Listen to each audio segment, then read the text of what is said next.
The story of the second old man and of the two black dogs. Great prince of the genie, you must know that we are three brothers, these two black dogs, and myself. Our father died, leaving us each 1,000 sequins. With this sum, we all three took up the same profession and became merchants. A short time after we had opened our shops, my eldest brother, one of these two dogs, resolved to travel in foreign countries for the sake of merchandise. With this intention, he sold all he had and bought merchandise suitable to the voyages he was about to make. He set out and was away a whole year. At the end of this time, a beggar came to my shop. "Good day," I said. "Good day," he answered. "Is it possible that you do not recognize me?" Then I looked at him closely and saw he was my brother. I made him come into my house and asked him how he had fared in his enterprise. "Do not question me," he replied. "See me. You see all I have. It would but renew my trouble to tell of all the misfortunes that have befallen me in a year and have brought me to this state." I shut up my shop, paid him every attention, taking him to the bath, giving him my most beautiful robes. I examined my accounts and found that I had doubled my capital, that is, that I now possessed 2,000 sequins. I gave my brother half, saying, "Now, brother, you can forget your losses." He accepted them with joy, and we lived together as we had before. Some time afterwards, my second brother wished also to sell his business and travel. My eldest brother and I did all we could to dissuade him, but it was of no use. He joined a caravan and set out. He came back at the end of a year in the same state as his elder brother. I took care of him, and as I had 1,000 sequins to spare, I gave them to him, and he reopened his shop. One day, my two brothers came to me to propose we should make a journey and trade. At first I refused to go. "You travel," I said, "and what did you gain?" But they came to me repeatedly, and after having held out for 5 years, I, at last, gave way.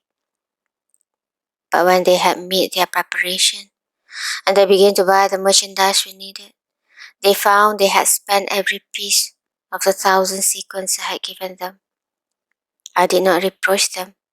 I divided my 6,000 sequins with them, giving 1,000 to each and keeping one for myself, and the other three I buried in a corner of my house.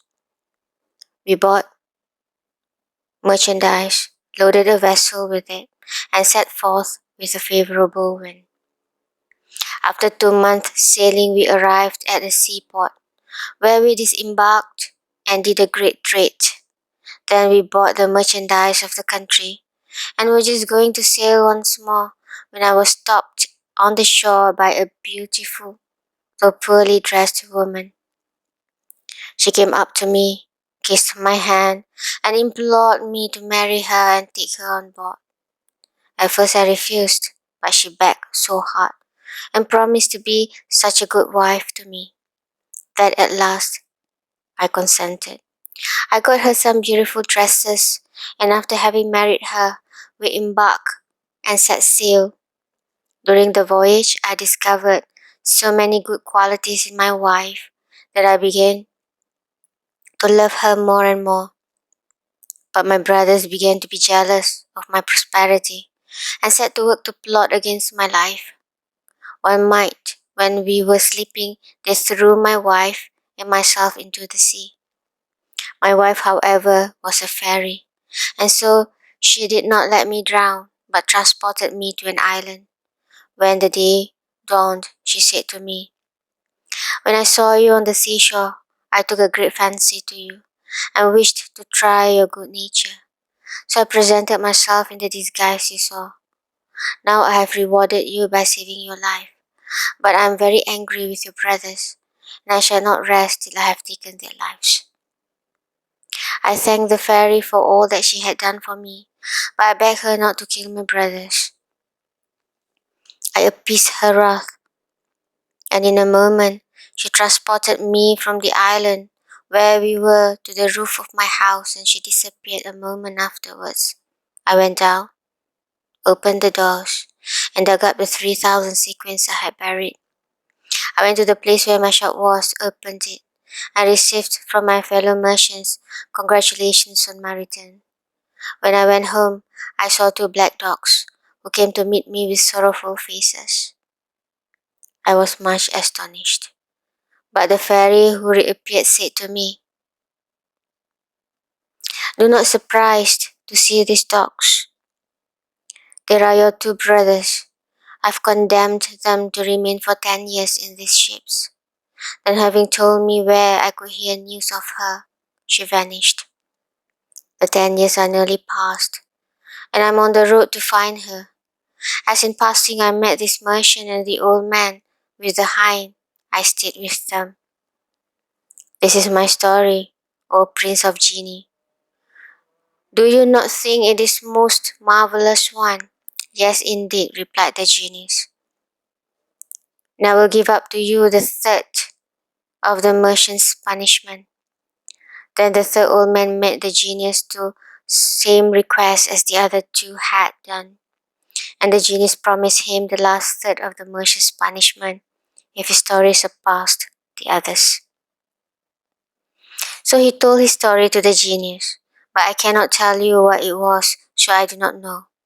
But I do know that it was even more marvelous than either of the others, so that the genius was astonished and said to the third old man, "I will give up to you the third part of the merchant's punishment. He ought to thank all three of you for having interested yourself in his favor. But for you, he would be here no longer." So saying, he disappeared, to the great joy of the company.